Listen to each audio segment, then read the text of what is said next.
A grumpy Scot with a pint in hand, ripping through films like a one-man band. Snarky cinema where the burns are hot, honest reviews you'll never forgot. Oh hey oh, aye, let the truth be told. No sugar here, it's biting and bold. With smirk and a scowl and a hearty laugh, the grumpy Scot is here to riff your craft.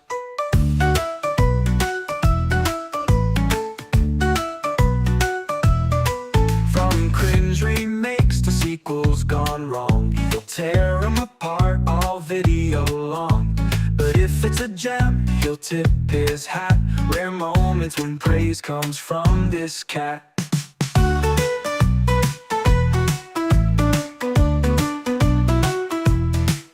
From cringe remakes to sequels gone wrong, he'll tear them apart all video long. But if it's a gem, he'll tip his hat. Rare moments when praise comes from this cat. Snark so sharp it'll cut through steel. Honesty that you can taste and feel. No fluff, no fuss, it's the Scottish creed. For brutal truth, the world does plead. Oh hey oh, aye, let the truth be told. No sugar here, it's biting and bold. With a smirk and a scowl and a hearty laugh, the grumpy Scot is here to riff your craft.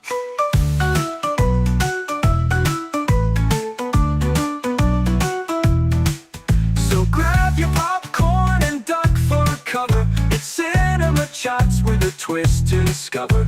Snarky Scot with reviews that sting, a brutally honest movie rating king.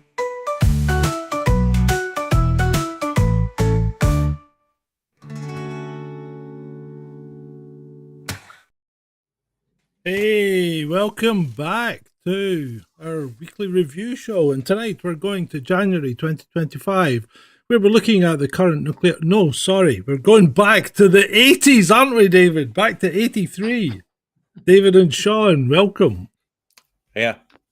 Hey, guys. Hey, John. Cheers, guys. I've succumbed to the drink, even though it's only a Tuesday. Right, so... how are we all doing, people? All right. Yeah, good. Did you We're enjoy doing this well. movie, Shaun? I generally enjoyed it. Good. David, you've seen it before, but a bit of a See it refresher. before, John. Yeah, a couple of decades ago. So, as I said in our, kind of on our in our green room chat, it kind of felt like it was my first time watching WarGames again because it's been so long, and I like that feeling that I get from such movies when you haven't seen it for such a long time, and it wasn't a disappointment, not at all. Yeah, okay, well, let's get into it. As they say, I'm going to give my review, and then we'll listen to you guys, because it's my show, and I get to go first. Typical. Here we go. WarGames, a film where a teenager with too much time, too much curiosity, and not enough supervision nearly triggers global thermonuclear war. Just another day in the 80s, huh? In this 1983 masterpiece of technological paranoia, Matthew Broderick plays David Lightman, a brilliant but unmotivated high school hacker who spends his time changing grades and stealing video games. While searching for new games to pilfer, he accidentally hacks into Whopper, the War Operation Plan Response, a military supercomputer designed to predict nuclear war outcomes. Thinking he's found a cool new game company, David chooses to play Global Thermonuclear War, because why start with chess when you can jump straight to ending civilization? What follows is a perfect storm of misunderstandings as NORAD officials believe they are witnessing an actual Soviet first strike, while our teenage protagonist is blissfully unaware he's nearly triggered World War III. The computer, unable to distinguish between simulation and reality, keeps pushing forward towards a nuclear launch, while David, his love interest Jennifer, and the reclusive programmer who created Whopper, Dr. Falcon, race to teach an artificial intelligence that some games simply aren't worth playing. youth, arrogance, and military madness in the performances. And I've got to give it to Broderick. He was a very young man at the time, but it stands the test of time, capturing that perfect blend of teenage cockiness and genuine innocence. He's not malicious, he's just a kid who doesn't understand the gravity of what he stumbled into until it's nearly too late. His chemistry with Ali Sheedy feels refreshingly natural and unforced. None of that overblown Hollywood romance nonsense where they're suddenly willing to die for each other after sharing one meaningful glance across a classroom. Dabney Coleman as McKittrick is brilliantly cast as the civilian bureaucrat who puts blind faith in the technology.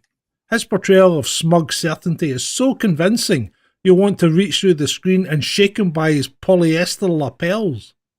Meanwhile, Barry Corbin's General Beringer, the technology-skeptical military man, leans into the hamminess in a way that somehow works.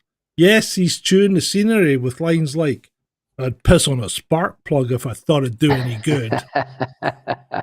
But in a film about computers potentially ending humanity, perhaps a bit of human excess is exactly what we needed. The technology, while hilariously dated and I've got to admit, brings back all sorts of memories for me, was terrifyingly relevant. Let's address the elephant in the room. The technology in WarGames looks like it belongs in a museum, and it does. Acoustic modems? Yeah, I remember them. Green monochrome monitors? Yeah, I remember them. Feeding physical tape into computers the size of refrigerators? I even remember punched cards. But anyway, it's enough to make any modern tech enthusiast snort their energy drink out of their nose. Yet for all its technological antiquity, the film was remarkably prescient about hacking techniques. War dialing, that's systematically calling numbers to find computers. Password research, social engineering, these weren't Hollywood fantasies, but actual methods that hackers used. And it was another 10 years before we got movies like Hackers and Sneakers. So, no ridiculous I'll create a GUI interface using Visual Basic to track the killer's IP address nonsense here. David's hacking takes actual time, effort, loads of printouts, and rifling through bins. What an actual concept. As relevant as yesterday's nuclear alert, it really is. What makes WarGames truly exceptional is how it delivers its message without bludgeoning you over the head with it. At its core, this is a film about the futility of nuclear war, the ultimate zero-sum game. When Joshua, that's the computer, finally cycles through every possible nuclear war scenario and concludes that the only winning move is not to play, it's not just clever writing, it's a profound statement on the insanity of mutually assured destruction. And in our current geopolitical climate, where nuclear sabres are rattled with alarming frequency, this message carries even more weight than it did in 1983. We've upgraded the computers, refined the interfaces, and built smarter systems. But we are still the same human beings, hampered by the same human flaws. Pride, mistrust, and the dangerous belief that we can control forces beyond our understanding.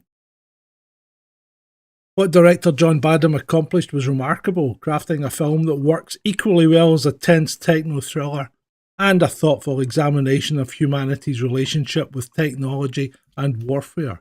You can enjoy it as a straightforward teenager saves the world family-friendly adventure, or you can ponder its deeper implications about game theory and nuclear brinkmanship. The pacing oscillates masterfully between light-hearted teenage adventure, sneaking out, road trips, falling in love, and the grim reality of military personnel preparing for nuclear holocaust. In lesser hands, this tonal juggling act could have been disastrous, but Badham navigates it with remarkable skill. So 4 decades later, WarGames stands as both an entertaining time capsule and a sobering warning. The computers may be laughably outdated, but the questions it raises about human judgment, technological dependency, and the madness of nuclear deterrence remain painfully relevant. So if you haven't watched it recently, do yourself a favour and revisit this gem. In a world where AI is advancing at breakneck speed and international tensions simmer constantly, perhaps we all need a reminder that sometimes the only winning move is not to play. So, if the world does end in nuclear fire, at least we won't have to worry about our credit scores anymore, eh? Silver linings and all that. Cheers. Cheers. It's been great for me. That's what we say when we're about to get vaporized. Yeah, it's been great for me. What a ride. Wow, John, you must be old if you can remember those punched cards, mate. Well, we had a conversation earlier today and you were laughing at the floppies, and I nailed it when I said those were 8-inch floppies. 8-inch before they went to 5. I think it was like 5.25. wasn't it? Yeah, 5.25 was next. But those 8-inch floppies, because I remember looking at them and thinking, those aren't 5.25-inch floppies. Those are big boys. I remember 5.25 and the 3-inch. Yeah, they were big boys. It was like wobbly, stick it in. Like, it was crazy. What are you laughing at? You're too, An 8-inch floppy? An 8-inch floppy? And they couldn't even hold that much data. I mean, I don't even think you could get 360k on them. They were tiny. 16k maybe. Yeah, it was absolutely incredible. Hi, Julie. Oh, hello, troll room. These are not. We are not using euphemisms here, Sean. Just so you know, in case you were giggling. It just. If it was just like stuck in my head, and I'm like, this will be funny. Can you imagine? Can you imagine having to plug the telephone into the acoustic coupler to get online? Because that's what I used to have to do. And if somebody picked up the phone while you were online, it broke the connection. It wasn't like in the movie did take a liberty there, because you saw him picking up the thing and putting it back down, and the connection stayed. The connection would have been gone. You'd have had to start. We had that with dial-up as well before broadband. That did happen with dial-up as well, John. Mm-hmm. Yes, I think so. Yeah. Yeah. Oh, what an age to live in! Like, things have really progressed in terms of technology. Well, yeah, they have. Yeah, but have they got any better? That's the question. Have they got any better? Technology in some ways has gotten better, but humans as a society, it's just like gotten just the same or worse. Well, that's what I mean. Has our society benefited from that technology, or are we just meandering down the same path to self-destruction? Yeah, it depends on the point of view. I suppose it does. So, David, do you have something lovely for us this evening? A little something, yeah. So I'll kick it off. WarGames is a Cold War era technological thriller that still packs a good punch. It has solid performances from Matthew Broderick and Ali Sheedy, and an accurate look at the early hacking culture. It's a largely gripping and cautionary tale about the thin line between simulation and reality. The film's iconic line, "The only winning move is not to play," still resonates even today as we teeter on the edges of AI and digital warfare. Some would say that we're already in it. WarGames is an unmissable and smart, tense thriller. Go watch it if you haven't seen it yet. That's me. Thank you, David. Short. All right, my turn. Yeah, your turn. Yeah, it's okay. There's plenty of time. You don't need to. Well, my first impression of WarGames was it was actually a fun film to watch. You know, seeing how things were very different back in the 80s, and seeing all the technology that some I remember because I'm a 90s person. Well, 1996 was when I was born, so I recall some of the technology then, but it was also kind of interesting to see all the different things they had to do, like the big, massive hard drives, like the little plug-in bits and all that stuff. You know, it was, and the way they handled it was very creative in some ways. Especially, I really liked the main character and how he basically MacGyvered his way from different situations, like getting out like of that sealed door with recorder, the thing he had, and then trying to hack into the phone booth, and well, not hack, but like that's called freaking. That's called freaking it or hot wiring it. Yeah, like, well, so he's supposed to call. That used to be a thing. People would make phone calls for nothing. It's called phone freaking. You could send tones down the phone line and make calls. So it did work. Yeah. Yeah, I really did enjoy that part, and it just also shows how like scary things like artificial intelligence can be. Showing how just this one playing a game in general would nearly cause a full out nuclear apocalypse or World War III and all that stuff. Like it does, that one does kind of scare me a bit and hit home a bit. It's like AI, my arch enemy. It's stealing our military, our jobs, our women, our artistry, all that stuff. I don't think AI is stealing your women yet. I think they've done that to themselves. But anyway. Yeah.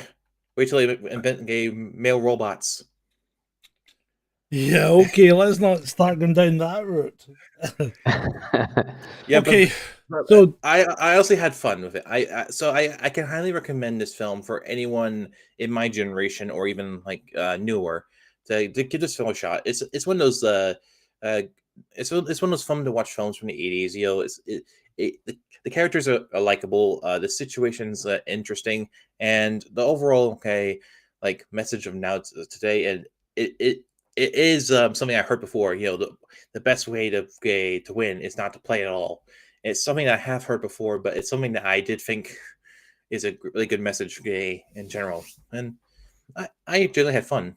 And at one point, like in the film, when they were going to see this Dr. Falcon guy, and I saw a pterodactyl thing he was flying. Yeah. Oh yeah. For a second, I was like, wait, what? Yeah. This is meant to be a modern film. Why is there a flipping pterodactyl? Okay, it's a glider thing. Because that part was fun. Yeah. So, yeah, I thought you'd appreciate his house as well, full of dinosaurs and stuff. Yep, dinosaurs are cool. Remember that. Yeah. There was a really funny moment when Broderick's character was doing all the research and the background gathering on Falcon, and then Broderick and Ali Sheedy, they were in his bedroom and they were looking at a VHS copy, I think, of Dr. Falcon's, earlier experiments, and then they discovered about the child and about Joshua. There was this funny comment, you probably picked up on it, John, is that it was discovered at the time of that particular recording of Dr. Falcon, he was 41 years old, and you hear you hear Ali Sheedy going, God, yeah. that was old. That was old. And I'm like, hold on a second. I'm showing my age here a bit. That is not old, you cheeky little. Yeah. But if you think back to when you were that age, people that are in their 40s were old.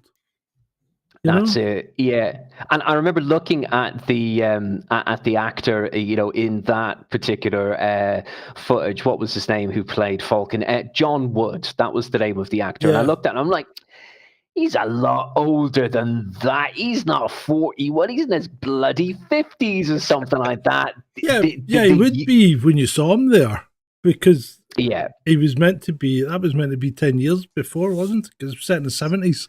But he looked a lot older, though. That was the thing. Like, I was like, he's not 41. He definitely visually looks in his 50s. Like, he's not bloody 41. Yeah. But I thought that was funny. There were nice moments like that as well. Yeah, and then there was the one in the class. That was good as well. Yeah. Who do you think was the first that thought of asexual reproduction? Oh, yeah. Broderick, your wife. Yeah. Get out. That was just so they could get the password to the school computer.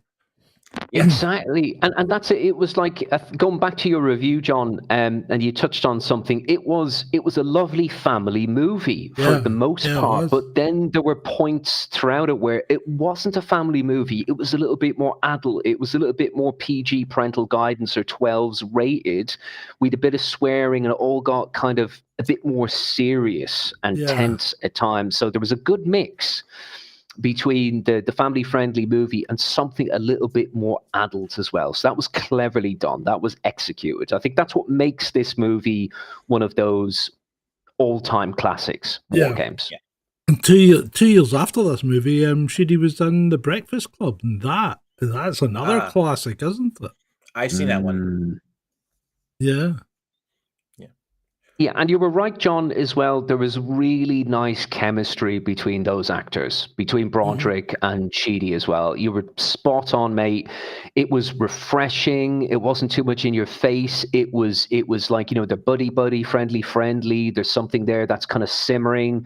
They have the little kind of like romantic moment as well, but they're on the run together. So it was really nicely done, really nicely executed. And I thought Broderick, of course, I'm not... Do you guys know what age Broderick was in 1983? Just gonna check that. I Tell you am what, gonna early 20s, I assume. Like, I would imagine maybe 16, 17, okay, 18 that's years of age. Somewhere between 16 to 18, very fresh-faced. Like, John's probably going to tell us. Oh my God. It's the same age as me.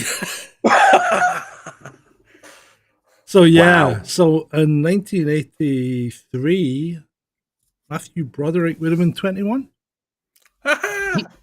He was 21. Wow, he looked so much younger. Yeah. Gosh, he looked like he was about 16 going on 17 or something like that. But he was really, really great. And when I was watching that movie, and here's an interesting bit of crossover, I actually think that Matthew Broderick, he would have made a very good... Now, Michael J. Fox was the perfect Marty McFly. Yeah. But I thought Matthew Broderick, a couple of years later, he could have been a very, very good auditionee for Back to the Future. Yeah, true. Yeah, he could have. And if you remember, Principal Strickland, he was in WarGames. That actor's name was James Tolkien. You remember Principal Strickland from Back to the Future? Yes, Slacker, McFly. yes, he was. Slacker. Yeah, was he was in that. He was. Was he not? Was he not the Admiral out Top Gun as well? I think so. Yeah, James Tolkien. He had a kind of a secondary or third principal role in WarGames. You kind of saw him with the rest of the other crew or the agents when kind of trouble was brewing for David Lyman. Yeah, you did. Yeah, but I recognized him and his voice. Oh no, so it wasn't. That nice. No. Who am I thinking of? Go on, keep talking. No, I'm saying there was that nice kind of cross. Beg your pardon, excuse me, crossover with Back to the Future. The first one I think was made. I think it was about 2 or 3 years later when we had Back to the Future. So I thought that was pretty cool, and I thought that Matthew Broderick he would have been an excellent Marty McFly actually. Yeah, he would have. He was pretty busy, mind you, because he did Short Circuit as well, didn't he? And then he had some Project X or something, if I remember. These are just Short Circuit. I'm not classic. I should actually call up his filmography rather than just try and make things up. Yeah, and I agree also, John, regarding Barry Corbin as General Jack Beringer. Yeah, he kind of had the serious parts like throughout the movie, but he was essentially the comic relief as well to help break that tension. And that was he had some really great lines. You said one of them about pissing on the spark plug or whatever it was. Yeah, there was some really good lines like that. Yeah, so let's go back to where was it? Do you guys remember the scene where it was after he Sorry, just following up on Broderick. He was pretty busy. He did 1918. He did Lady Hawk. He did on Valentine's Day Ferris Bueller's Day Off, of course. Of course, classic. Project X. She's Having a Baby. Biloxi Blues. Family Business. Glory. The Freshman. He did all that within 7 years of doing WarGames. He was a busy boy. Yeah. And you mentioned, John, also regarding, I think it was, 83, about 10 or so years after that, that's when we kind of get into the 90s hacking, freaking kind of genre with sneakers. With sneakers and with hackers. 4 for sneakers, I think. 97 for hackers, was it? I remember that. Yeah. That was Robert Redford was in Sneakers. Is that correct? Yep. Angelina Jolie was in Hackers. Yeah, and hackers as well. So we were Hackers kind was, of in that. oh no, Hackers was 95. Johnny Lee Miller, Angelina Jolie, aye. Hackers, yeah. You mean Angelina Jolie? Yeah. Jolie. What Angelina Jolie. does it matter? Jolie, Jolie. très jolie, très Angelina jolie, non? Jolie. Yeah. You have to get these things right. Like, you have to get these things right. Like, if like someone has like Ahmed or like Jose, even though it's spelled J, or Scene, SEAN, Scene. So you have to get those right. No, that's Shaun. SEAN is how you is one of the spellings for Shaun. It's not. Don't start. Okay, don't start trying to make out that your name is the only way you can spell it, because Shaun must be one of the most misspelled names in the entire universe. Because something like the Irish equivalent of it as well, SEA with an accent, an N as well. So we have that in. And then there's the black version, SHAWN. That would still make sense. We have a few iterations of it.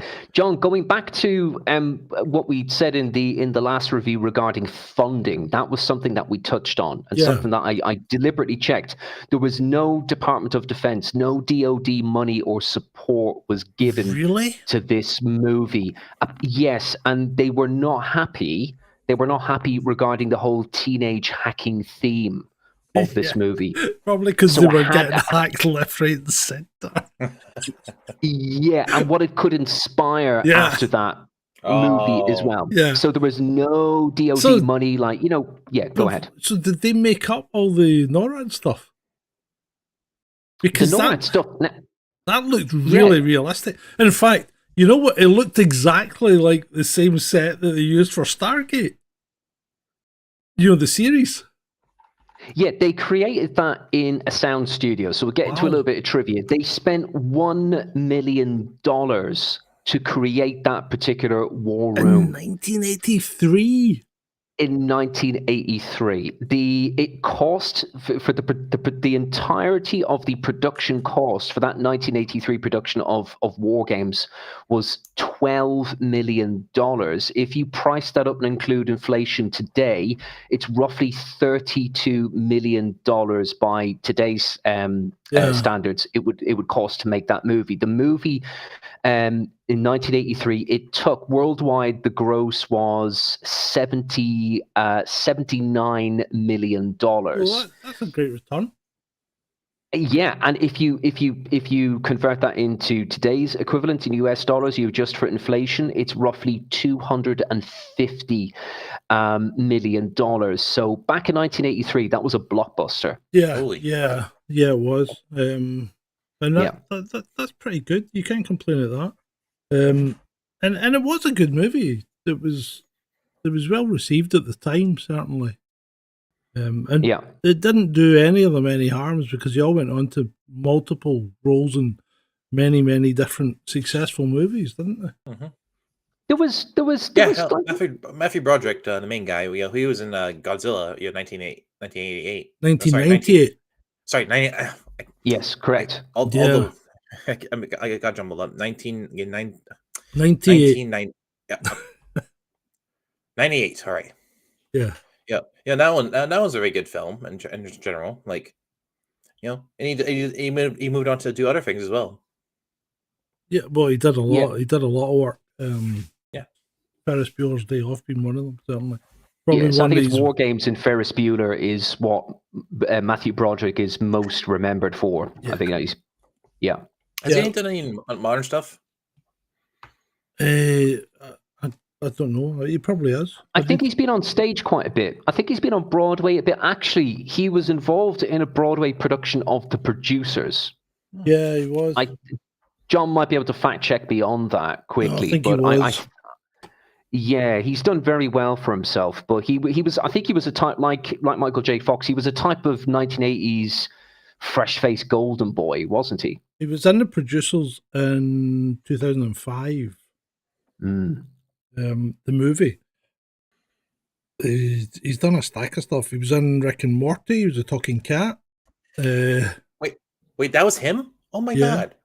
You got Shaun. You yeah. brought Shaun right into it now with Rick and Morty. Oh my god, that was him. Oh my god. Yeah, It was the he's same episode. It was the same episode as the dragon. yeah. Oh boy. Yeah, he's been prolific. He's got stuff up till 2023, you know, so he's been working. He's not He's kept working. he was Yeah. he was in BoJack Horseman. He was Joseph Sugarman. I've never seen BoJack Horseman. And that was another Adult Swim Yeah. form of entertainment. I think BoJack was really good back in the day. Manchester by the Sea. Modern Family. He was Dave.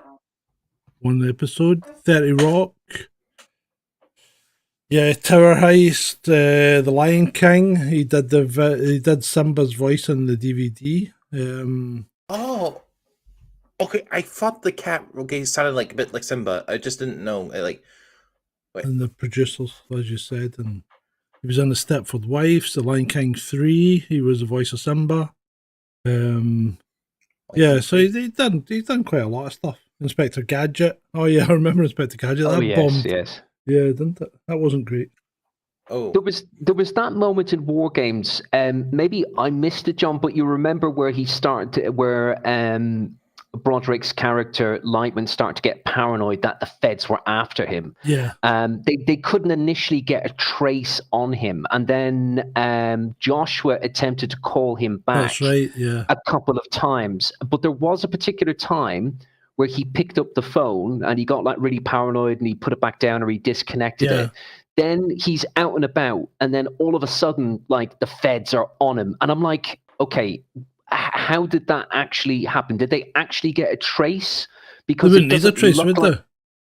they? Well, see, it wasn't quite well explained in the movie, but what they should have... This is the thing, yeah. What they should have said was that since the Whopper... I mean, they never acknowledged that the Whopper called him, but if they'd looked at their own phone records, they would have seen where the outgoing calls went. Because they must have military, used you feel us. Yeah. So they didn't... It's not the military that failed us, it's the fact the movie didn't quite think it through and didn't explain it right, because if they couldn't trace him, how did they manage to know where he was? But I think... Yeah, that's a fair point. Combination that is the of thing, all because all of a sudden it was like he was out and about. He was near this like diner. I think there was that particular scene because they just thought, we didn't really get a trace. Yeah, it was like 7-Eleven or something.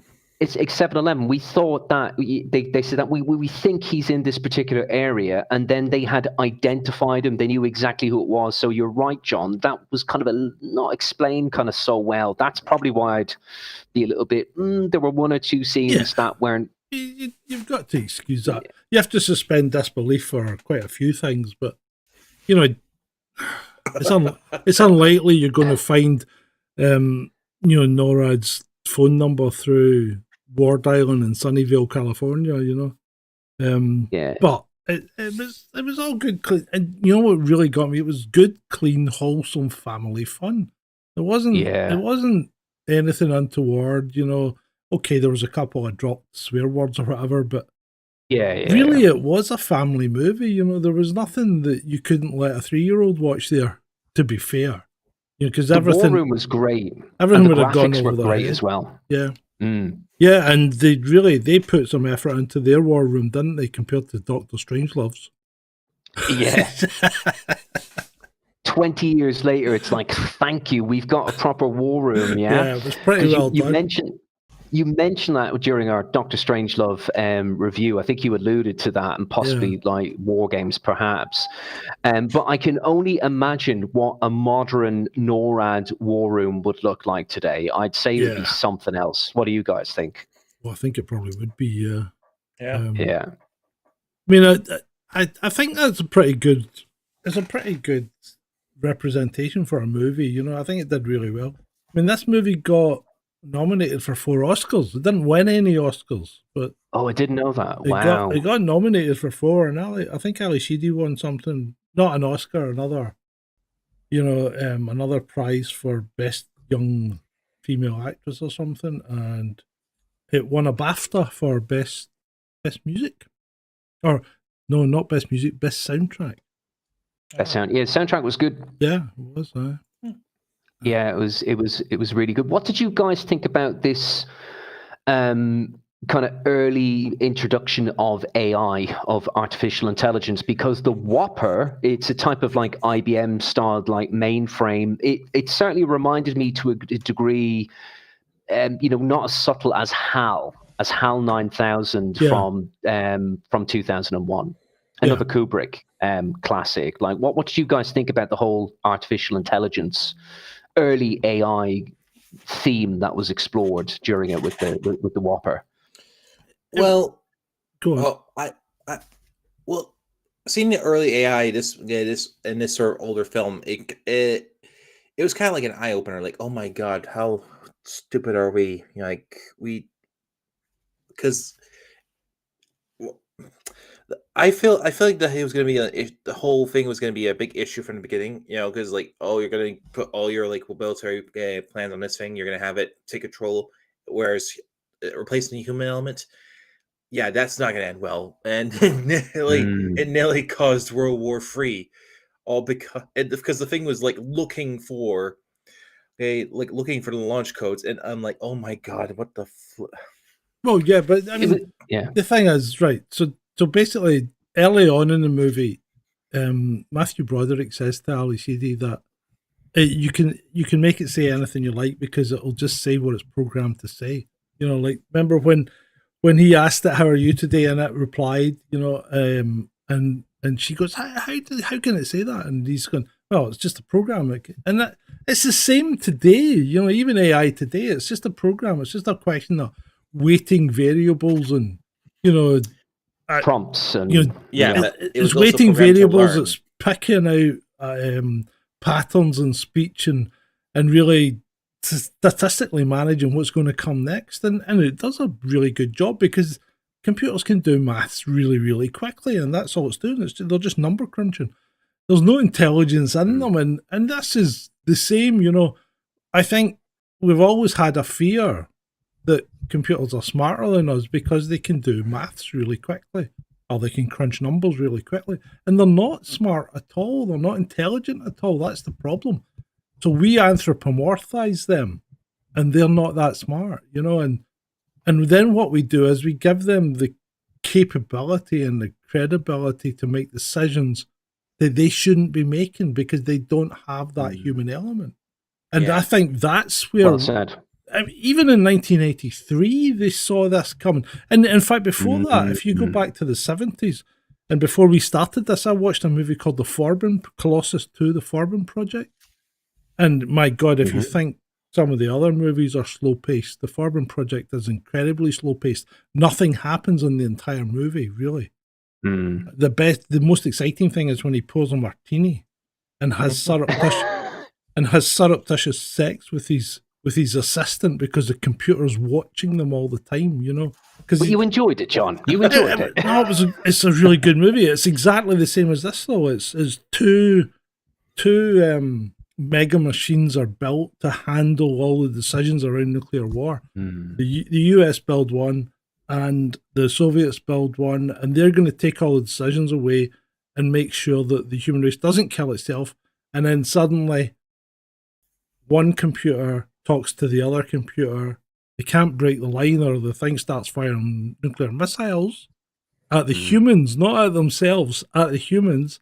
So they had to reconnect them. So now the Soviet and the US computer are talking to each other all the time. And ultimately, the film ends with the human race surviving because they have to do exactly what the AI tells them to, or they're wiped out.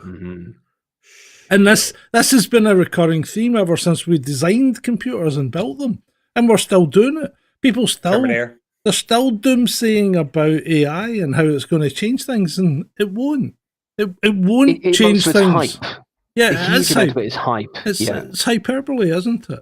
And it's like today I saw a post on Twitter about how robots are taking over the job, and there's this thing, a cherry picker up at a power line, and there's this machine on the power line working away, and then you see this. Then you see this wee arm coming out. There's a guy sitting in the bucket and he's got a rod, and you see his arm coming out, grabbing a cable and putting it up so the machine can stitch it together. And people are going, you know, computers are taking over our jobs, and I'm like, robot? That's not a robot. You know, orange-clad arm with a glove on it. Yeah. Yeah, Yeah, yeah, go ahead, John. So sorry. I do kind of get that now. Is like to be honest, like for me, like because I'm an artist, and like one of the things I really did hate right now is AI art. You know, like where they just like it's just like copying other people's work and just like making things. And to be honest, it's not really the machine that's at fault here. It's the lazy gits, who are like who are just like putting down words on a prompt and is like calling themselves an artist when they're not. They're just like a bunch of has-beens and idiots. And God, hope that generation dies out. Look, it was interesting with what you said there, John. Like very, very briefly, is that yes, like this type of technology is very good at, say, completing mathematics like very quickly, and a lot of people assume that if you go back to human beings, if they've got a very good processing speed in terms of they're more left-brained, so they're better with numbers. Oh gosh, that person's very good at mathematics or arithmetic. They must be like really, really smart. That a lot of people what they get mixed up with is that there is a difference between intelligence and intellect. Just because something is good, or a human being is a bit more left-brained and they can process, make quick calculations, that is not the definition of intelligence. It's a little bit more broader than that. I was slightly triggered in a good way by what you said, because we can apply that also to humans, but I don't want to get off track too much. No, I was gonna say off of what you all just said is like, it's like that age-old question, like or not really question, it's like that statement where you judge something's intelligence by how well it can climb a tree, and just saying that is kind of ridiculous, because like there are things that are unable to climb a tree, but that should not like discredit their possible intelligence. Like a dolphin can't climb a tree, but yet dolphins are pretty intelligent. Yeah. So the same goes for computers in a way. Like they're fast and they can make quick calculations, but they're not technically always smarter than people. There's some people who are. All they're doing is comparing things against another. Now the thing is, look at what we're doing just now, right? So we're talking and discussing a movie and the themes in it and stuff like that. Mm-hmm. Do you think AI could do that? Not just now. Could it do in the future? Maybe. Will it do it as well as humans can? And the thing that gets me is you're seeing loads and loads of AI channels on YouTube. You're getting, avatars that are lip synced, and the AI's writing the content, and then it's speaking it, and people are copying other people's content, moving it around, and then putting these AI channels out and getting hundreds of views.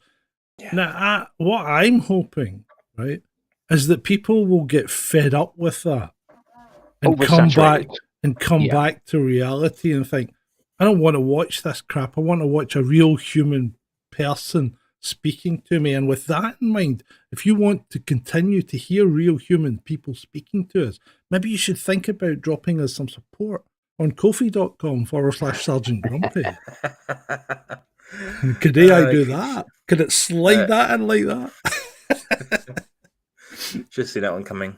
So, guys, did you know that this film inspired the former U.S. President Ronald Reagan? WarGames led to the creation of the first U.S. cybersecurity policy ever. Yeah, right. Okay, I didn't know that. That's good to know. That is a cool one. And the term firewall was already out there. It was already in use. But they used that particular term, firewall, in WarGames. So in a way, it said that WarGames unofficially coined that particular term. And you mentioned also about freaking as well. We kind of had this earlier form of hacking or freaking. And Shaun made a really good point. I absolutely loved MacGyver in the mid-'80s to late 80s. That was, again, like with Knight Rider and the A-Team. I grew up on MacGyver, and MacGyver was a freaker, and it was freaking awesome. Yeah. To be honest, the only reason I actually know about MacGyver is because of The Simpsons. What? Really? Yes. Oh dear. Yeah, you'd never have seen MacGyver. Yeah, in fact, I don't think I've ever actually watched MacGyver. So Really? when did MacGyver start? I think it was kind of after 85 or 86. I think it was like See, towards that was- late 80s. I see. That's the problem. I was too busy. Yeah. I was in the police then, and yeah. I didn't have time. I didn't watch a lot of TV. Believe it or not, in those days, because I was too busy doing stuff. Too busy protecting us, mate. Too Yeah, busy protecting yeah, society. well, like, doing yeah. that and Kicking ass and taking buying names. and doing up houses and things and all that kind of stuff. Mhm. Yeah, the Whopper, the WOPR, the Whopper was inspired by a then existing an actual NORAD supercomputer or a mainframe. So something like that did Yeah. actually exist at the time. I thought that was a cool piece of trivia, and I could imagine that something like that did exist. I always assume that even with the technology of that time, it's going to be not light years ahead, but it's going to be decades ahead of what we kind of expect it is now. So I could only imagine what sort of supercomputers or mainframes that they're using today with the military and or Yeah. AI. I'd say it's very far advanced stuff that we are not privy knowing about. Definitely not privy, because I definitely assume that like the governments like have much more advanced like computers and stuff like that than compared to the main populace, you know, because like who else would have them? Yeah, but Yeah. I mean, they've got them, but I don't know if they're that much more advanced. I mean, I'll be honest. You know, in 2019, the PNC was still a green screen terminal. It was still a green screen terminal application.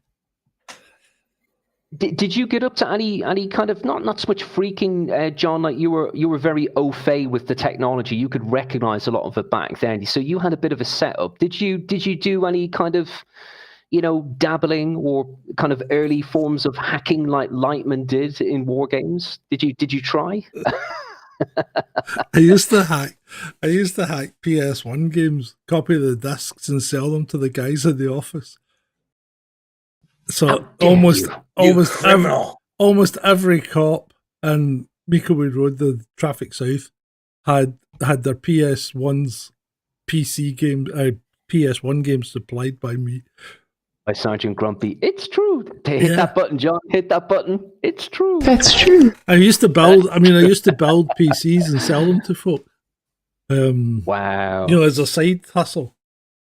But yeah. I mean, we got all sorts of things. Yeah. Also, there's probably going to be a lot more than that now, especially with the Nintendo Switch 2 coming out and it's being a ridiculously high price. Yeah. Mm-hmm. Yeah. I was watching a guy on what was it? YouTube the other night called Lewis Rosman. I know him. Yeah. He used to fix Apple computers because he was always a strong proponent of the right to repair. Yes, and he would go into correct. the boards and change components when Apple wouldn't do that because, well, no big corporation does that. They just throw the board away and put a new board in. Mm-hmm. But he would go in and fix them because Apples are so expensive. And he was talking the other day about Netflix and why piracy is the way forward. Because if you think about it, if you pay for a Netflix subscription now, the lowest Netflix subscription now is more than double, I think, what the highest one was 10 years ago.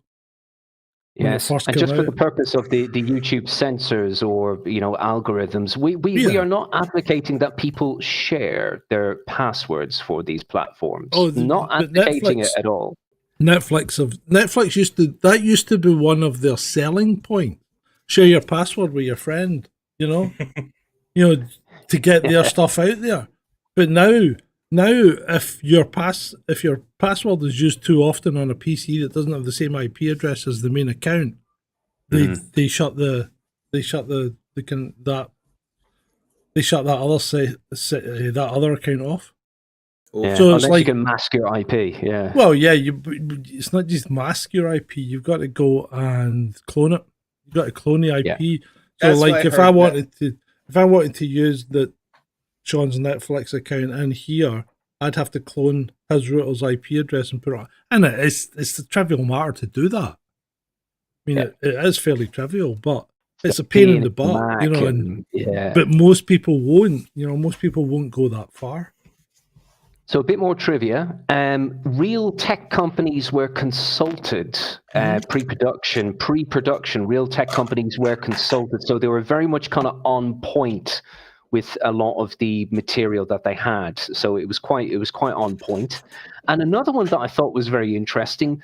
Before his death, John Lennon was reportedly interested in acting and had been considered for the role of Dr. Stephen Falcon. We could have had John Lennon as Stephen Falcon in WarGames. Wow. Imagine that. Yeah. Yeah, that would have been cool. I like your trivia. I like your trivia section. That's pretty damn cool.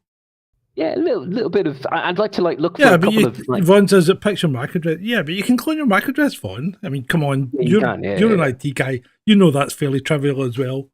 And your phone's IMEI as well, but yeah, but we're not advocating that, YouTube. We're not advocating that. That's for other creators and other streams. We're just saying what can occur, you know.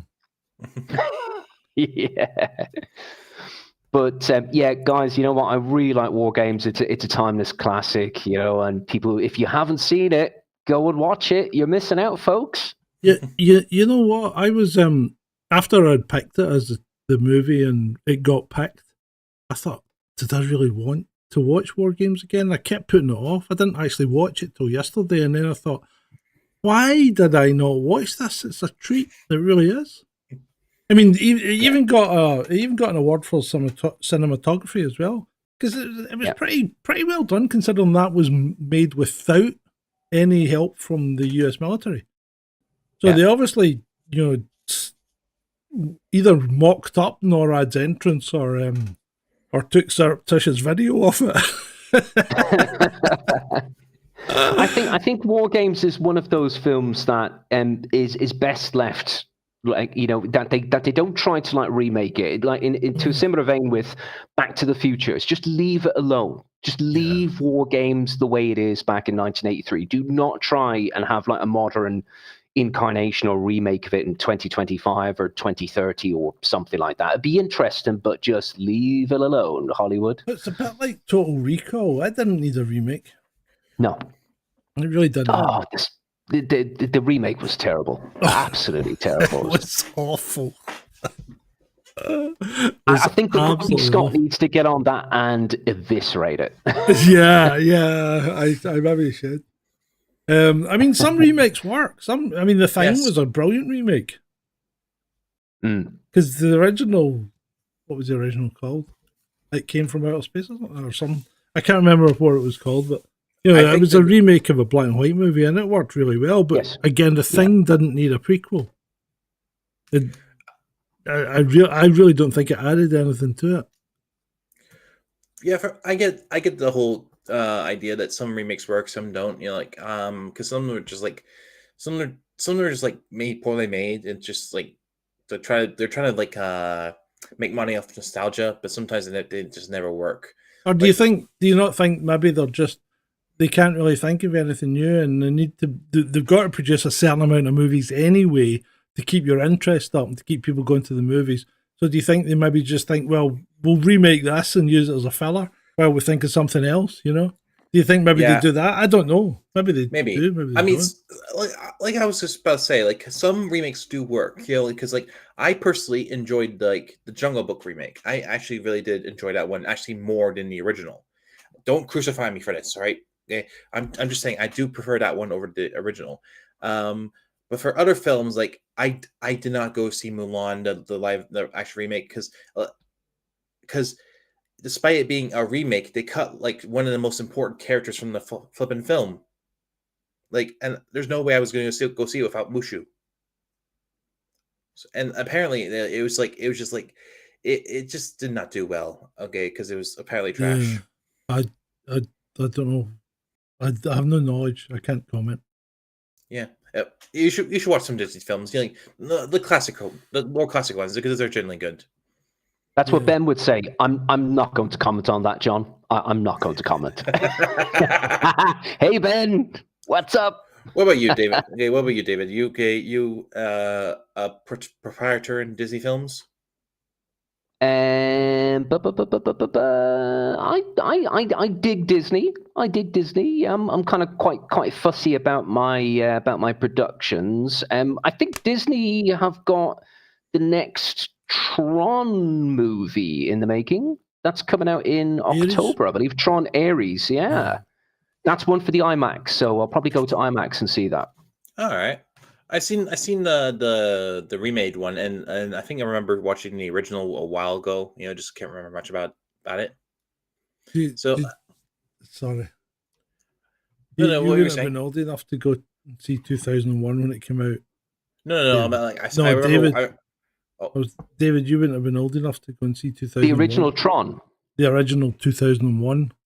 Oh, yeah, of course. Well, the 2001, that was 1968 or 1969, wasn't it, I think? I mean, I wasn't old enough to go and see it. But people used to go to it with sunglasses for the effect.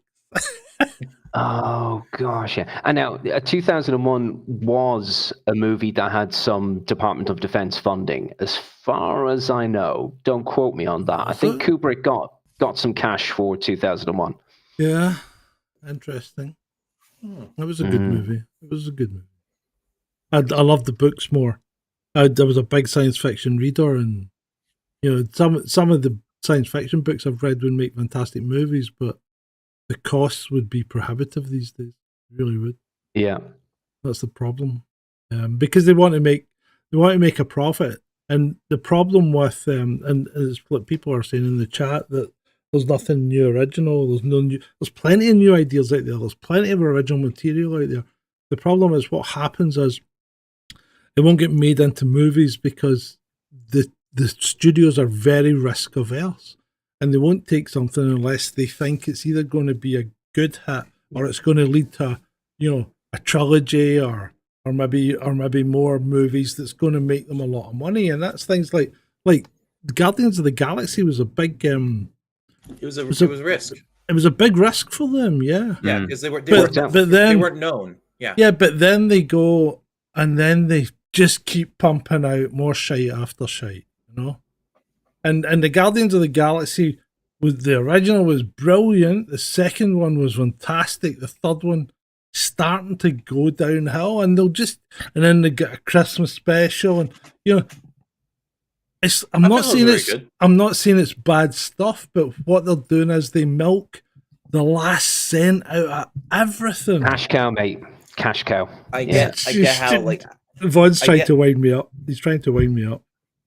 He's trying to wind me up about Dune because I have a big thing for David Lynch's Dune, and David Lynch hates the movie, right? But the 1984 version of Dune, I think, is the truest to the book. Yeah. And that's where I grew up reading the book. See, this is where people don't get it anymore because nobody reads the book first. They go and see Harry Potter and then read the books, Or like Tolkien's Lord of the Rings. Lord of the Rings are classic. I mean, you've got to put time into Lord of the Rings. Lord of the Rings is what, 1,200, 1,500 pages or something, but if you've read the trilogy. It's not a Hobbit. It's not a Hobbit. I mean, and yet they make Lord of the Rings and then they make the Hobbit and make it as long as Lord of the Rings. The Hobbit's this size. I actually did enjoy the Hobbit, the Hobbit films. I did enjoy them, So. But the books are just fantastic because when you read a book, there is no barrier to special effects. There's no barrier to the scenery. There's no barrier to what's happening. There's no barrier to the action. It's all generated by your head after you read the pages. And that to me is an experience that people are just not getting these days. Go and read more. I tried reading, but I tried reading one book a couple of years ago. It didn't really work out so well. Like I remember I was trying to read Harry Potter and the Goblet of Fire, and I could not remember a single thing from that when I watched the film. Like between when I first read it and when I watched the actual film was a couple of years, but I did not remember a single thing from the book. And this is where it's a thing. Reading as a habit, and it's something you need to practice. And if you don't do it often, then you get out of the way of doing it. And this is it triggers your imagination, it triggers critical thinking, it lets you explore different concepts. Vocabulary building, other expressions. Everything. You can go back and you can reread. You know, if you don't understand something, you can instantly reread it. Or you can go and look at the part that you don't understand and look it up. Because you've now got the internet on your fingertips, so you can look up anything, you know? Yeah, I agree. people- This is what just to work out for me because, like, I remember it wasn't the only thing ever read. Like, I read other things. I read like stuff like Diary of a Wimpy Kid, and I also read a bunch of like a little short stories online. You know, some of those stories were very interesting, and I had some like sparks of imagination there. You know, it's just like some things just don't work out for some people, and it's a bit of a hat on hat kind of thing. You know. Yeah, I mean, you don't want to read because you'd rather sit back and watch something. And I appreciate. I'm not slagging you. I'm not slagging you. Not slagging I didn't say you. I want. I'm just saying, like, you know, it works out for some people better than others. Yeah, Some okay. people because it's hard for some people to read. You know. I think the problem is that in this day and age, nobody's forced to read.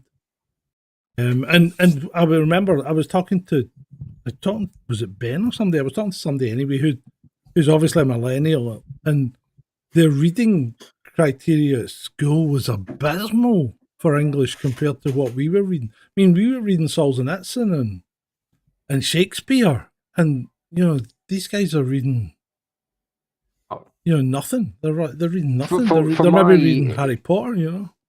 For the equivalent of A levels, like in the UK, we have a thing in Ireland, which is the national examinations. We have the junior certificate and then the leaving certificate. So that'd be the equivalent of like UK's A levels. Yeah. And it was mandatory for English, where we had to memorize up to about 48 or 50 different poems by different poets. The classics, we had Wilfred Owen, we had John Keats, La Belle Dame Saint Merci, and all of this stuff. We had Hemingway. to lock it up there. Yeah. Kerouac, you know, I mean, people don't read anymore. It was Vaughan that I was talking to, and he's right. It was him. And, you know, how can you expand people's minds and horizons if you don't allow them to, or you don't give them access to the classics? You know? Yeah. I love listening. That's my thing nowadays. I think podcasts are great for that. I was an avid reader at a young age, and I slowly but surely grew out of it. My attention span has been affected, but I love to listen to things. That's how I absorb a lot of information. That's kind of like my nouveau reading these days, listening. That's right. That's what Vaughan was saying. Shakespeare was considered racist white colonial, right? and because there was a majority of, well, let's just call it what it is. It was because there was a majority of black people in his class. They ended up reading Afro-Caribbean poetry that Vaughan just couldn't understand. I mean, that's incredible. That's his England. That's just incredible, isn't it? Right, anyway, we're going to go on and great conversation. Yeah. Great. Yeah, fantastic. Let's get the poll out there before we carry on. Yeah, so your movies. Okay. Shaun. All right. It's been hard to try to decide because I for the past few times I tried to do Godzilla in 1998, but it didn't really pan out well. So I'm going to try something new. Okay. Go on. And what is it? I'm going to try Iron Man 2008.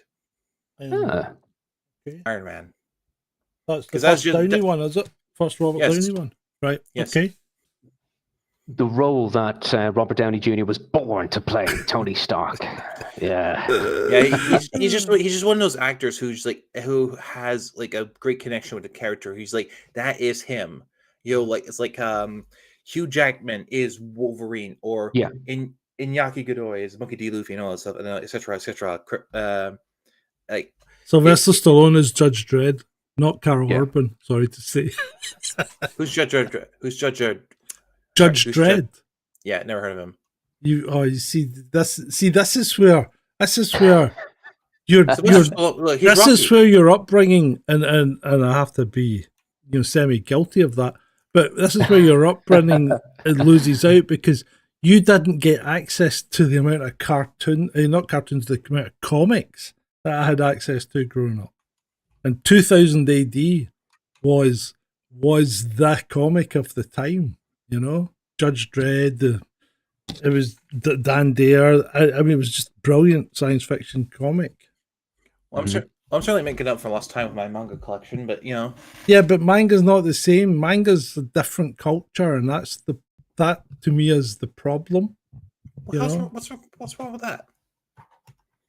Well, but it's a completely different culture from what you're brought up in. That's the problem. I mean, it's fine to experience different cultures, but a bunch of Americans love Harry Potter, and that's British. It's English. When I say it's English, I mean it's English speaking. Harry Potter's universal.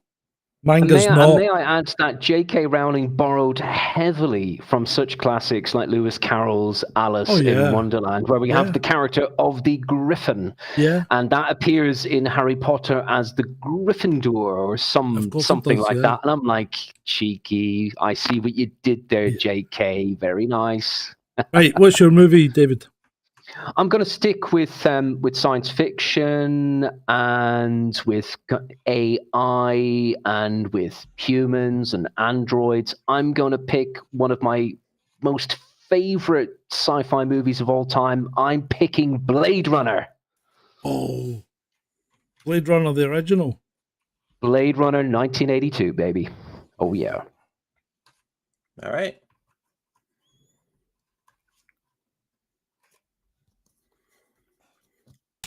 Sean Young. Oh, I fall in love with Sean Young every time I watch that movie again and again and again. I first fell in love with Sean Young in that movie and then sealed the deal in 1984 with June. Yeah. She was a goddess of the 80s. Wasn't she? Yeah.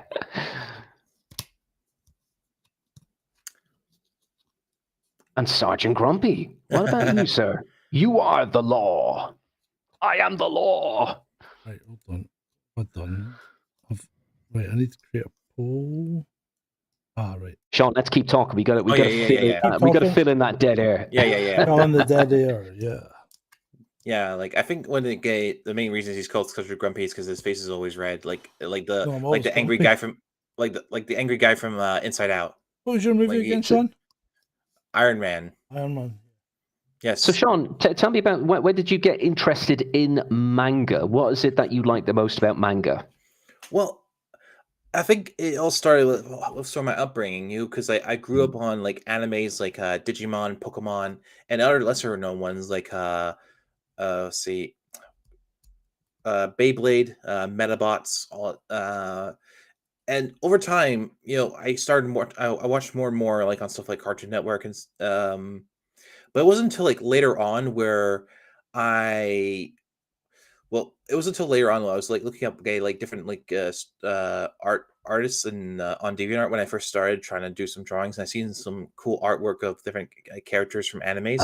DeviantArt, yeah. Yeah, and I decided to give it a try, some of these animes, and I actually really enjoyed them. And I started watching animes that aren't like more kid friendly, like Pokemon or Digimon. Even though if you watch the uncensored version of some of these animes, you're like, why didn't we get this in English?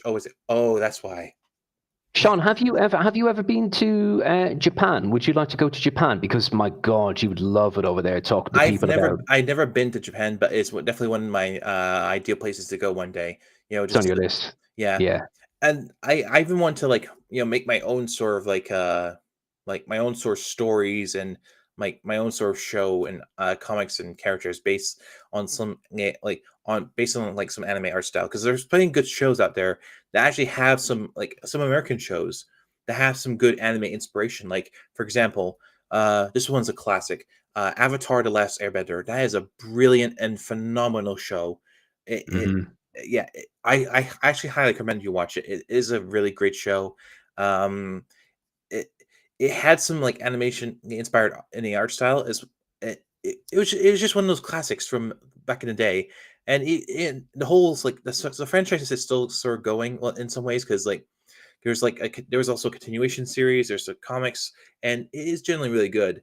And there's other shows that have earlier shows that have like a sort of anime art style, like Ben 10 had a slight animation art style to it, and that was a great classic show to watch growing up. Like I always wanted like a watch that would let me turn into like 10 different alien species. It was just fun. Honestly, I think some of the best animes, and like hell, like I was even looking this up when we were talking about best offers, and if you actually look up the top 10 best offers, like one of them, Best is a subjective term.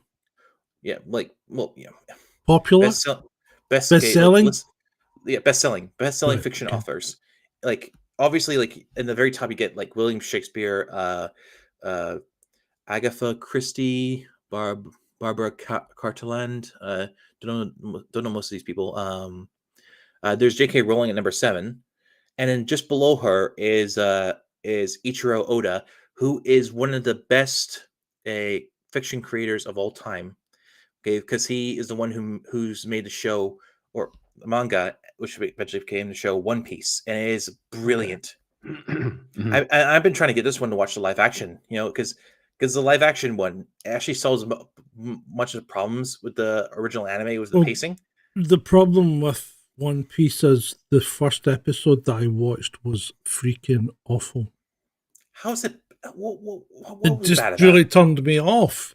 You know that. You were there when I watched it. It was just awful. How was it awful? Name something. That guy is super annoying with his gun and face.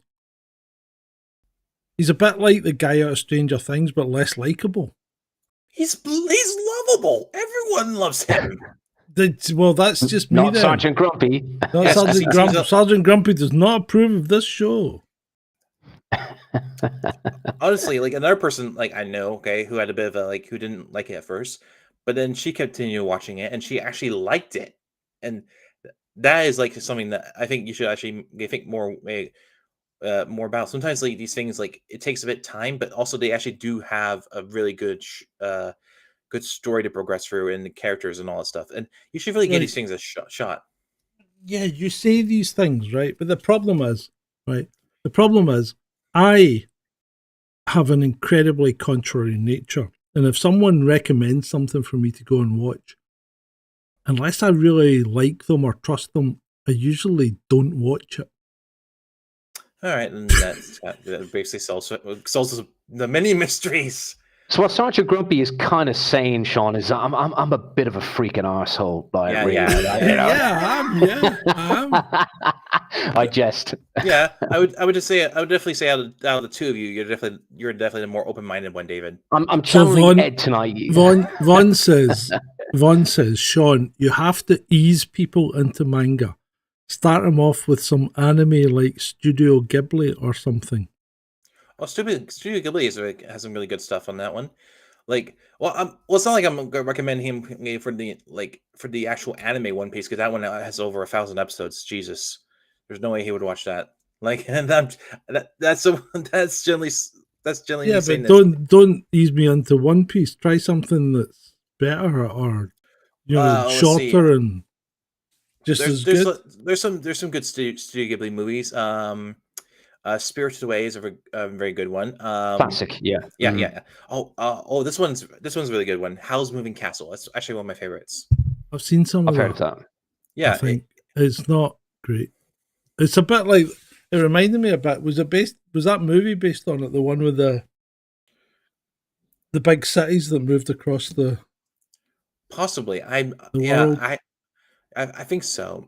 See, the problem is I just don't like this whole cartoon thing generally.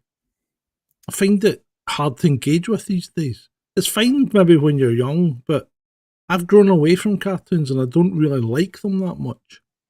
And I used to love inner child. Yeah, well, I know. Child. I think it died because I used to love cartoons, but I mean, it took me a long time to watch Rick and Morty.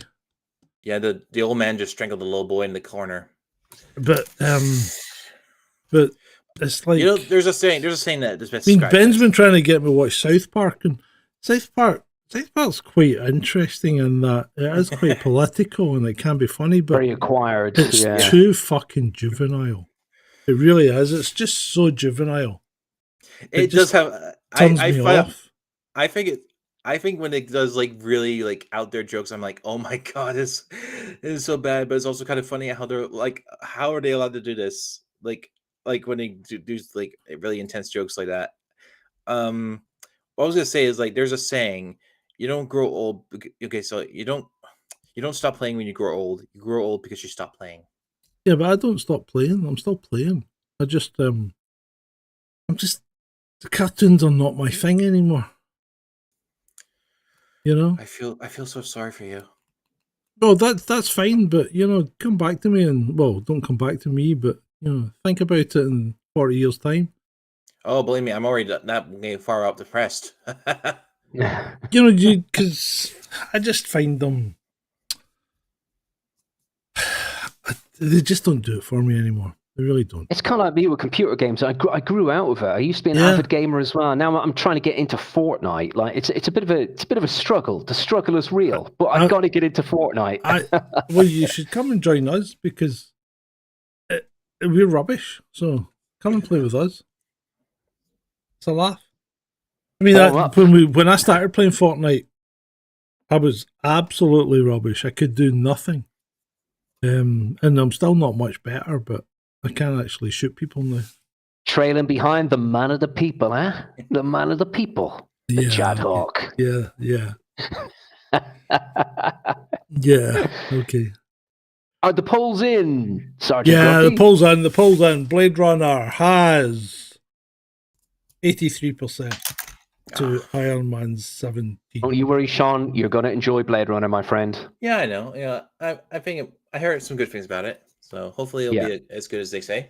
I think you're going to appreciate it. Blade Runner's just one of those movies that you came out the movies, you came out the cinema after watching it, and it was like, what have I just seen, It has one of the most iconic monologues of movie history in it. Roy. Yeah. Yeah. Absolutely. Roy Batty, yeah. The Tears of Orion. Yeah. Yeah. Rutger Hauer. Yeah. Oh yeah, we never really gave our like final thoughts on the actual movie we're talking about. Yeah, go on then. What would you rate it? Go for Shaun, yeah. Oh yeah. I would say it's definitely one of those great classics from the 80s. I enjoyed it. It was like one of those films I could just watch at least once and really enjoy it. So I had a good time. So I would say a 7.5. That's cool. Yeah. David? I really enjoyed it. It's a timeless classic. Straight in with the rating, I would give it... I'll be very generous. I'm going to give it a 9 out of 10. Oh, wow. That is 9 out of 10. It's not perfect, but yeah, for what it does, it's really great. It's very strong. Yeah. Everybody loves WarGames. Yeah, they do. I wasn't thinking of giving it as much as that. I was thinking more of an 8. But I mean, that's feeling generous tonight, mate. Yeah. But that's still a good score. IMDb gave it a 7.7 out of 10, so that's pretty good. Well, that's IMDb. Yeah, but that's pretty good. That's quite high. Yeah, but I'm some things like IMDb aren't fully trusted. Like IGN, is flipping crazy as well. IMDb's all right, I suppose. I mean, Rotten Tomatoes is. I mean, that's been accused of rigging stuff as well. So you can only go with what if you're going to pick one thing to look at, then you got to stick with it. You know what I mean? You can't go switching between IMDb and Rotten Tomatoes, because then you don't get a comparison. Whereas if you just stick with IMDb, you've got a comparison. And every other movie we've done so far, I've referred to IMDb. So, yeah, there you go. That was pretty good. Yeah.